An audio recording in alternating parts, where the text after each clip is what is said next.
को भी टेक्नोलॉजी में आगे जाना चाहिए, इंडिया को भी ह्यूमनॉइड रोबोट्स बनाना चाहिए।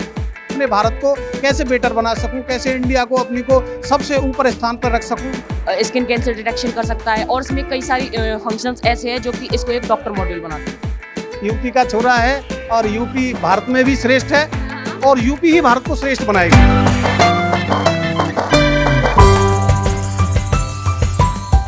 नोएडा में 24 से 27 अगस्त के बीच में वर्ल्ड रोबोटिक्स चैंपियनशिप चल रही है। इस समय हम नोएडा के इंडोर स्टेडियम में मौजूद हैं, जहां पर करीब 42 देशों के 2500 से ज़्यादा बच्चे अपने इनोवेटिव आइडियाज़ लेकर आए हैं, अपने रोबोट्स को लेकर आए हैं और लोगों को बता रहे हैं कि रोबोट्स किस क्षेत्र में आगे बढ़ सकते हैं। श्रेष्ठ यूपी आपके लिए एक श्रेष्ठ खबर लेके आया। जी हाँ, मथुरा से एक ऐसे बच्चे ने, मात्र 14 साल के बच्चे ने, वो भी 11th क्लास का वो बच्चा है, और उसने एक ऐसा रोबोट बना दिया है जो हर क्षेत्र में आपकी मदद करेगा।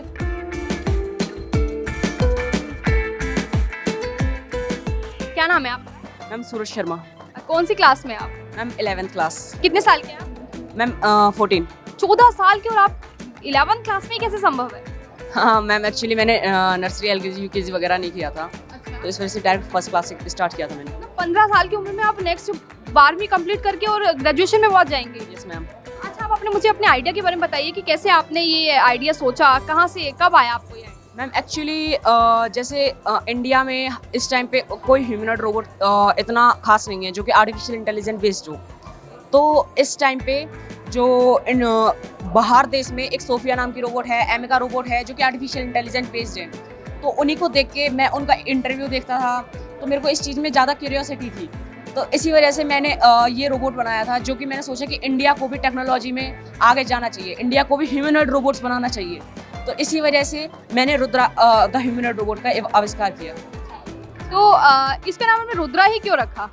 मैम एक्चुअली ये मेरे छोटे भाई का नाम है, और बाय द वे रुद्रा मतलब तीव्र बुद्धि होती है, और एक ऐसा और शिव जी का अवतार होता है, जैसा कि हम सभी जानते हैं, शिव जी का एक अंश होता है रुद्रा। भाई ज्यादा समझदार है कि ये रोबोट ज्यादा समझदार है? मैम ऑब्वियसली अगर रही बात एजुकेशन की, तो ये रोबोट ज़्यादा समझदार है, और वैसे ह्यूमन इमोशंस में तो भाई होगा ऑब्वियसली। इसको एकदम ह्यूमन का रूप दिया गया है। टोपी पहनी हुई है, गले में मफलर पहना हुआ है राधे कृष्ण का, लाल रंग के कपड़े पहने हैं, साथ में पैंट भी पहनी हुई है, और इसका जो नाम है उसने अपने भाई के नाम, रुद्रा के नाम पे रखा है। आप देख सकते हैं कि कैसे ये काम कर रहा है। अब आप देख सकते हैं कि ये हेलो का जवाब देगा। I'm Rudra, the humanoid robot created by 14-year-old Suraj Sharma. Okay. I'm doing great. Thanks for asking. इसका एजुकेशन क्षेत्र में इसका क्या यूज हो सकता है? तो जैसे बेसिकली एजुकेशन क्षेत्र में, जैसे स्टूडेंट्स जो होते हैं वो रात को लेट तक पढ़ते हैं, तो उनको कोई डाउट क्लियर करने वाला नहीं मिल पाता है। जैसे हम बोल सकते हैं वो यूट्यूब से भी क्लियर कर सकते हैं, लेकिन अगर यूट्यूब में जो डाउट क्लियर कर रहे हैं उसमें भी डाउट आ गया, तो एक पर्सनल ट्यूटर की तरह हमको वो नहीं मिल सकता। तो ये हमारी जो हेल्प है वो बिल्कुल पर्सनल ट्यूटर की तरह कर सकता है। इसका एजुकेशन के अलावा किस क्षेत्र में इसका यूज हो सकता है? हेल्थ में हो सकता है। हेल्थ में इसका यूज, हेल्थ में कैसे? जैसे कि इसको इन सब के बारे में जानकारी है कि अगर हमको 3 दिनों से बुखार हो रहा है तो हमको कौन सी बीमारी लेनी चाहिए, कौन सी दवाई लेनी चाहिए, या फिर कौन सी पेन किलर लेनी चाहिए, और कैंसर डिटेक्ट कर सकता है, ये स्किन कैंसर डिटेक्शन कर सकता है, और इसमें कई सारी फंक्शंस ऐसे हैं जो कि इसको एक डॉक्टर मॉड्यूल बनाते हैं। एज अ ह्यूमनॉइड रोबोट ये बता सकता है कि हमको जिम सेंटर के रूप में इसको कितनी डाइट चाहिए किसी चीज़ की, या फिर अगर हमको वेट लूज करना है तो उसके लिए कितना वो चाहिए डाइट वगैरह। आपने ये रुद्रा कब बनाया? आपके दिमाग में आइडिया कैसे आया? थोड़ा इसके बारे में मुझे बताएंगे? तो जैसा मैंने पहले भी बता चुका हूँ कि जैसे जो रोबोट होता है वो बेसिकली यूज़र फीडेड होता है। तो हमारे इंडिया में जितने भी ह्यूमनॉइड रोबोट हैं वो सब यूज़र फीडेड है। उनमें अगर आपने हेलो डाल दिया तो वो सिर्फ हेलो का जवाब दे सकते हैं और किसी चीज़ का जवाब नहीं दे सकते, लेकिन इसमें आर्टिफिशियल इंटेलिजेंट है। इसको बनाने में आपको कितने धनराशि लग गई है? Nearly 10,000 rupees. 10,000 रुपये में आपने इसको बना दिया?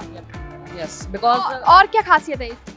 और जैसे कि ये हमको, जैसे हमने इसको घर पे छोड़ दिया, हम किसी वैकेशन को प्लान करने के लिए गए हैं और हमने इसको घर पे छोड़ रखा है, तो ये थीव्स को डिटेक्ट कर सकता है। और जैसे हम स्टडी कर रहे हैं लेकिन हमको टच पैड से स्क्रॉल नहीं करना, हमने लैपटॉप अपना दूर रख रखा है और हमको स्क्रॉल करना है, लेकिन हम टच पैड से स्क्रॉल नहीं कर सकते। तो ये हमारे लैपटॉप को ऑटोमेट करके ये स्क्रॉल कर सकता है यूजिंग कैमरा गेस्चर्स। आपने इस प्रोजेक्ट के बारे में किसी अथॉरिटी को, सरकार को या किसी को बताया कि इसका यूज़ कर सकते हैं इस क्षेत्र में और इससे ये फ़ायदा है, ये फ़ायदा है? अभी तक तो नहीं बताया, क्योंकि अभी मेरे को कोई ऐसा प्लेटफॉर्म नहीं मिला जहाँ से मैं इनको पता चुका हूँ। आज जैसे कि पहली बार इस टेक्नोशियन वर्ल्ड कप में आया हूँ दिखाने के लिए। तो आपने इस जो ये चैम्पियनशिप हो रही है इसके बारे में आपको किसने बताया? ये मेरे को, जैसे मेरा कोई ट्यूटर तो नहीं था, क्योंकि मथुरा उत्तर प्रदेश में इतने कोई ट्यूटर नहीं है हमारे उत्तर प्रदेश में, तो इस वजह से मेरे को यूट्यूब से ही पता चला ये सब। यूट्यूब से आपको पता चला और यहाँ पे आप आए। जी तो इसमें क्या कंपटीशन में क्या है? कंपटीशन में क्या कोई प्राइस रखा गया है? कुछ इसके बारे में बताएंगे? मैम, एक्चुअली कंपटीशन में हमारे पास एक ट्रॉफी है, जो कि जो हमारे जो सेक्टर्स हैं उनमें से जो भी विनर होगा उसको ट्रॉफी मिलेगी, सर्टिफिकेट्स मिलेंगे और मेडल्स मिलेंगे। प्राइस का भी कोई प्रावधान या कुछ जिसके लालच में रहता है? आई एम नॉट श्योर, बस मैं तो अपना जो ह्यूमन रोबोट है उसको शो करने के लिए आया था, जिससे कि लोगों को सीख मिल सके कि हाँ, हम अपने इंडिया को बेहतर बनाने के लिए, बेहतर देश बनाने के लिए आर्टिफिशियल इंटेलिजेंस यूज़ कर सकते हैं। इस समय हमारे साथ सूरज के पिताजी भी मौजूद हैं। उनसे जानते हैं कि जब उनके बेटे ने उनको ये आइडिया बताया तो उनका क्या रिएक्शन रहा, उन्होंने कैसे अपने बेटे को सपोर्ट किया इस रोबोट को बनाने में। चलिए उनसे खुद ही जान लेते हैं। नमस्कार सर। नमस्कार मैम। सर पहले तो बताइए आप कहाँ से आए हैं? मैं मथुरा वृंदावन से आया हूँ। मथुरा वृंदावन में मेरा गांव पड़ता है सहनवा, और मुख्य ब्रजधाम में पड़ता है मेरा गांव। तो आप मुझे बताइए कि जब आपके बेटे ने आपसे ये आइडिया शेयर किया तो आपका क्या रिएक्शन रहा?